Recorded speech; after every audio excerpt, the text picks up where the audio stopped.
good friend of mine, Fred Davis. I served on the cemetery board with him for 6 years, and he's still on the cemetery board. And I thought it'd be interesting for everybody to know a little bit about the operations, the history, maybe some of the battles we've been through, whatever you want to talk about the cemetery. So, Fred Davis.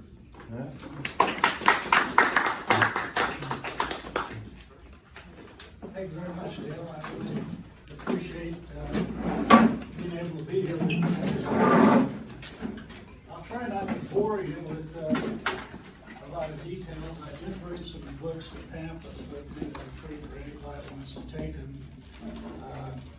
This book, I wrote this myself. This is a tour book for Fountain Park Cemetery. And we have tours every year where the alumni meets, and we get the bus here from town, and they come out. We'll take 8 or 10 at a time through the cemetery and give them this. So I've got some of them with me today. I also have some information on the cemetery. These folders here, we print these out. It's got all the details of the cemetery, the prices of the lots, open and closed, various regulations, rules such as that. I'll leave these here for somebody that wants them. I also bring with me our sexton at the cemetery, who is Mike Shannon. He does sell monuments out there. If you're in the market for a monument, you might come out and check with Mike. Even if it goes to another cemetery, don't matter. He's got them out there for you. And I was just talking to Dale Arnett about this. Veterans headstones and markers are available. You get through the government. He was talking about his father didn't have one, and there is a way to get that for anybody that might be interested.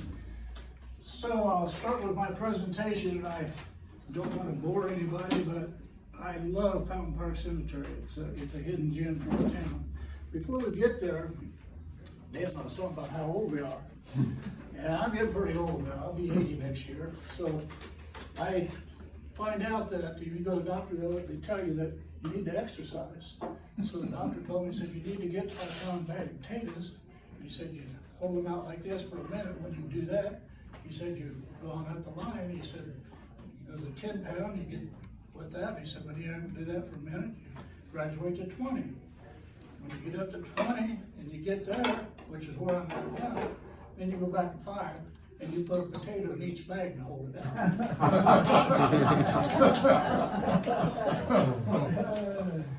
Okay, now the fun stuff, right?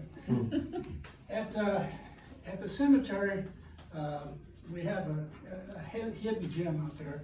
To give you a little history on it, General Stone purchased the cemetery. It was rolling ground from Christian Heaston back in 1880 for $4,000.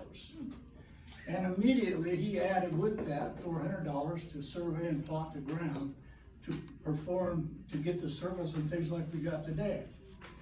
Benjamin Grove, he was a cemetery engineer, and he was from Louisville, Kentucky. He designed the layout of Fountain Park Cemetery. If you've not been out there before, it's a beautiful place. It's in circles, but the circles are really, really hard to mow around, to trim around. Most cemeteries are in lines, so you buzz up and down cemeteries.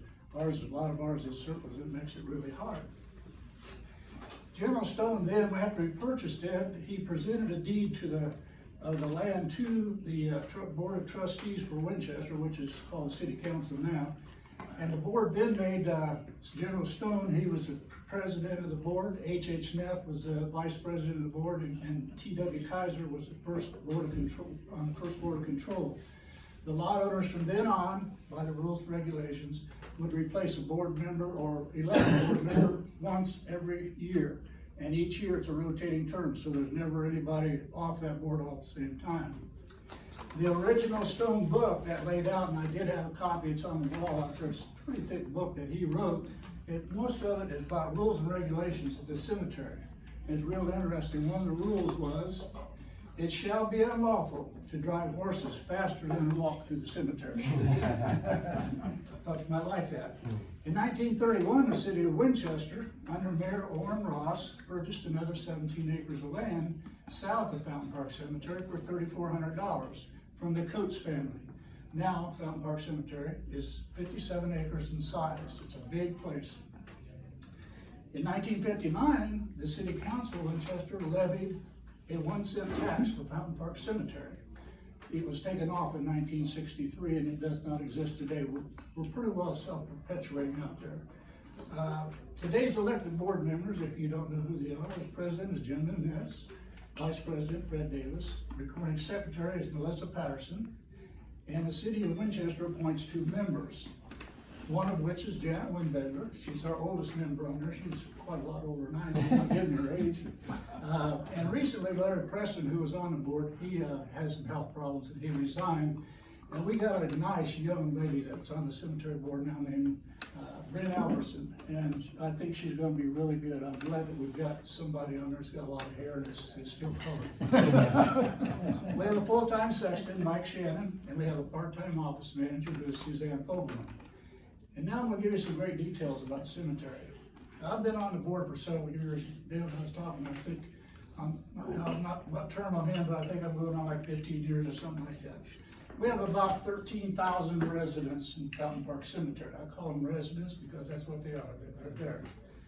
I've never heard a complaint from any of them. They don't complain about somebody being on their lot, and they're all run loose and all that. But you know, those live members that come out there, oh, sometimes they can give you headaches, so we take care of every single complaint we get. Our meetings are published in this folder. We used to meet monthly, but since the COVID, we took about a year off, so now we're meeting up every 3 months, or if we need to have an emergency meeting, we have it. In that folder, you'll see the prices and some of the services that the cemetery does do out there. On a personal note, and I want you guys to really listen, I know there's a young lady sitting over there in the corner that doesn't think about these things, but when you get my age, you think, well, it's tomorrow, I'm gonna bring her, it's tomorrow, I'm gonna get here. Don't put off purchasing your final resting place. Don't do that.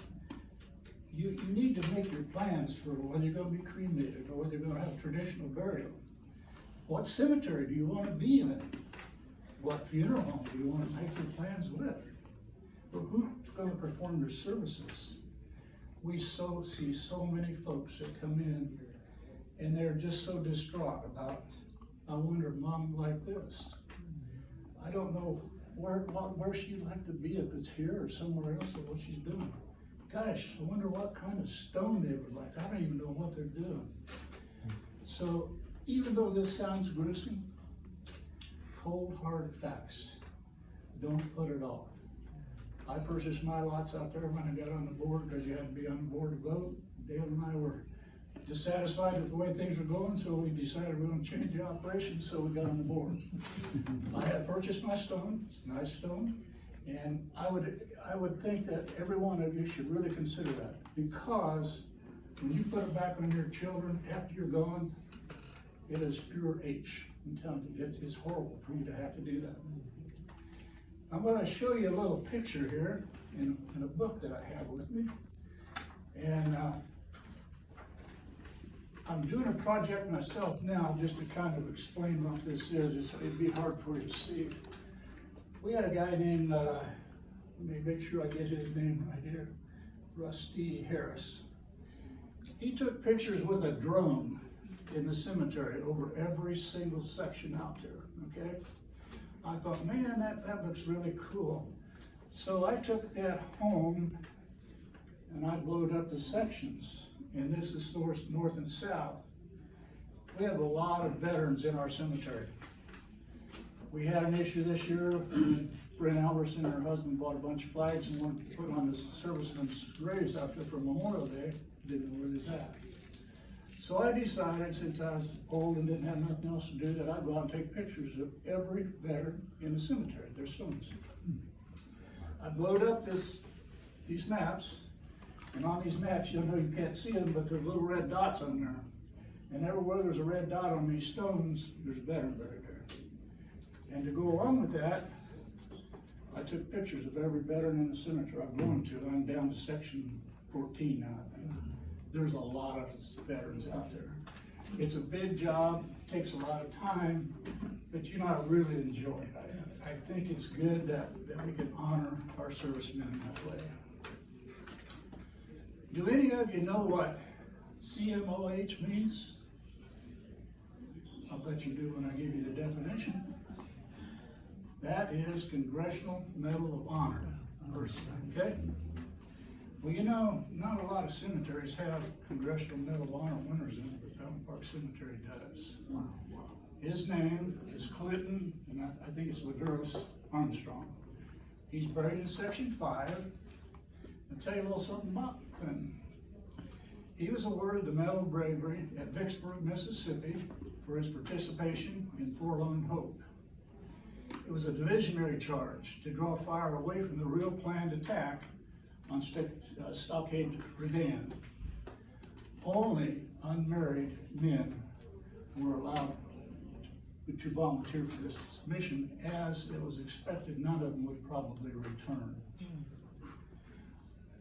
After the attack was over, 85% of the men were dead. But Armstrong, shot in the abdomen twice in the leg, laid in an open field until darkness. He then dragged himself back to the safety of his line, and his service ended in 1863, and his wounds rendered him disabled. And we are so thankful that we have somebody so well into the history of this country out there with us. Then, of course, we must mention General Stone. He gave us Fountain Park Cemetery, but did you know his only wish was to have Section 1 in the cemetery? If you've ever been in Fountain Park Cemetery and you come in the front gate and you go down, there's a circle there. That is where General Stone and his wife and a brother are buried, in that section. That's his. They never had any children. If you're driving through town and you come down South Meridian Street, there's a big mansion up there on the hill. It's now the Ghostbusters. That's General Stone's house. He also built those little houses down there on Stone Street. You also probably never would even think about this, but me being like a history buff out there, I find this out that, do you know how tall General Stone's monument is? It's 29 feet. 29 feet high. And did you know a famous stone cutter was commissioned to do this stone? So now I'll give you the rest of this story. A young man named Daniel Hoffman, at the age of 16, headed west from New York, and he took up the marble cutting trade. In 1856, he decided to go to Fort Wayne, Indiana by stagecoach. But on his way, he got forced by a snowstorm to stay here in Winchester, Indiana. Later, he returned back to Winchester, and he took a job with John Luty. His expertise was marble, stone, and sculptural work. Hoffman worked a year for room and board to become a stone cutter, and then he took over the business. It was located where Ohio Valley Gas Company is right now. So back to the 29-foot monument of stones. Harvey Weissong, he laid the foundation for Stone's monument that was cut by Hoffman. After completion, Weissong asked Hoffman to make him a monument bigger than Stone's. Hoffman thought he's joking until he asked the second time. Well, Hoffman ended up making a monument for Stone. And Stone paid for it by selling a large amount of wheat. Somebody's pet flies are here. The Weissong Monument is now the tallest in Fountain Park Cemetery, and it's 35 foot high. The stone monument was cut, and its cost was $2,300. Weissong's cost $2,700. I bought quite a large monument out there, maybe this tall, my wife's name, picture, and everything on it. We give $8,000 for it today. We're talking about 35 foot. Oh my gosh, what would it be today?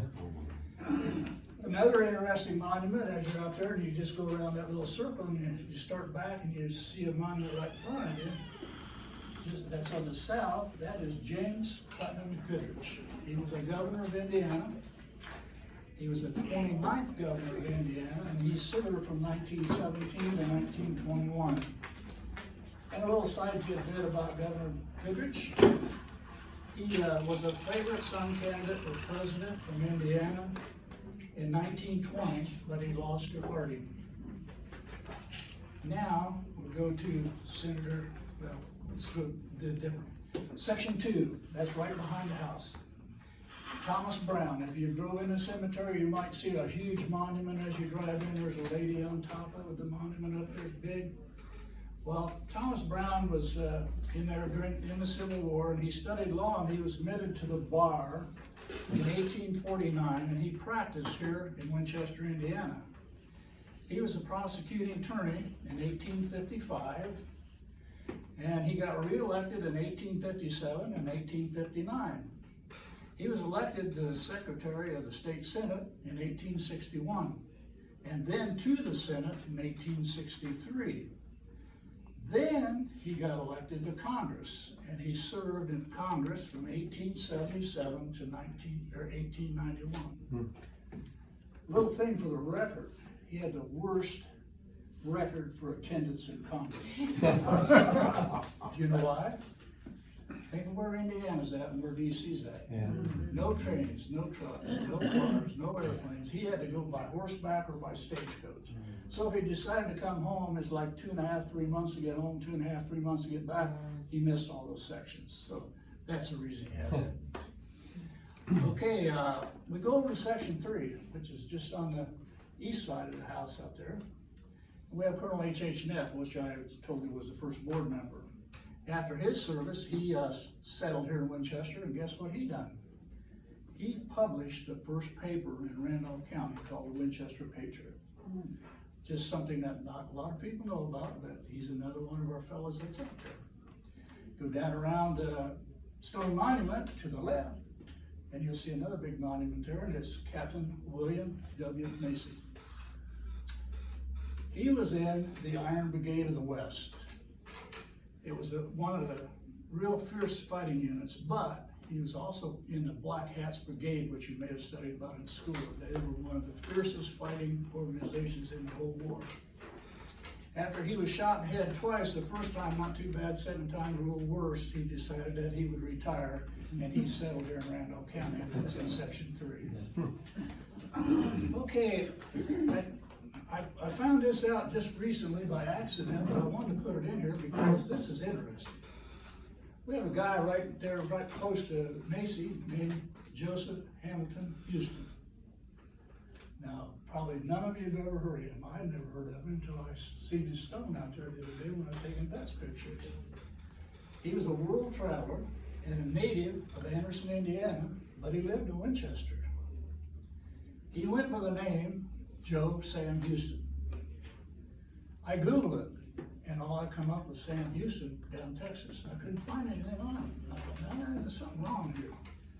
So I'm a member of Ancestry. I like to do genealogy, so I get on Ancestry and I put in Joseph Hamilton Houston, and guess what? He was a world traveler. And behold, he started a circus.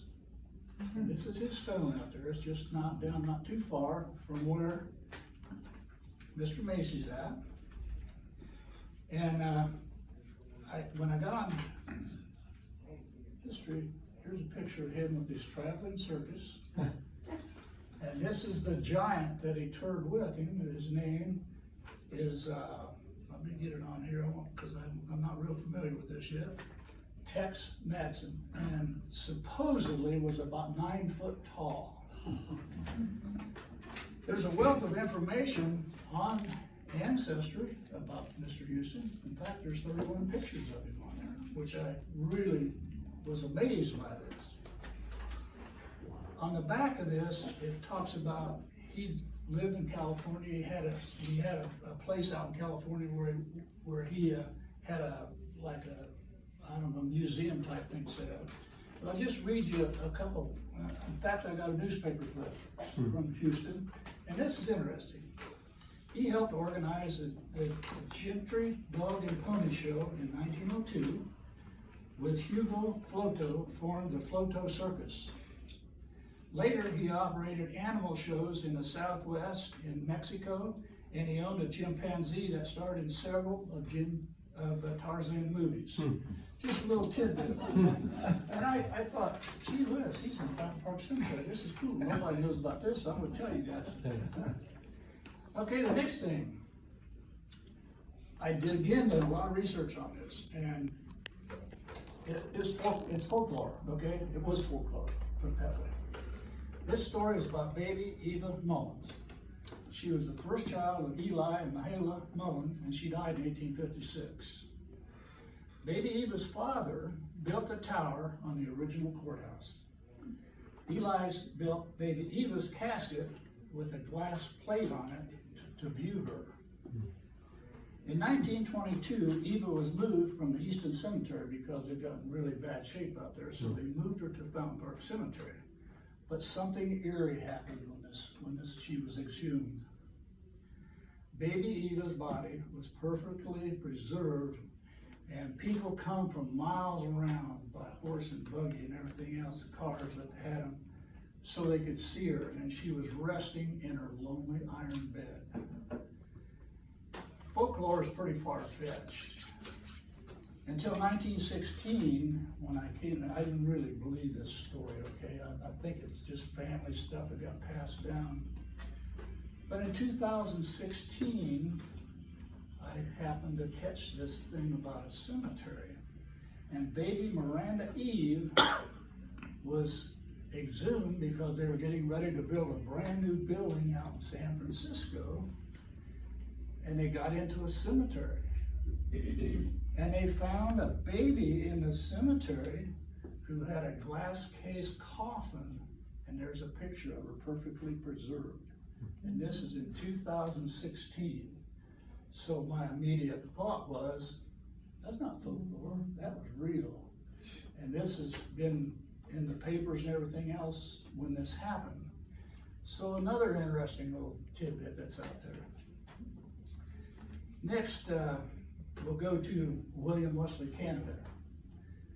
Mr. Canada served as the American Consul to Veracruz, Mexico from 1897 to 1918.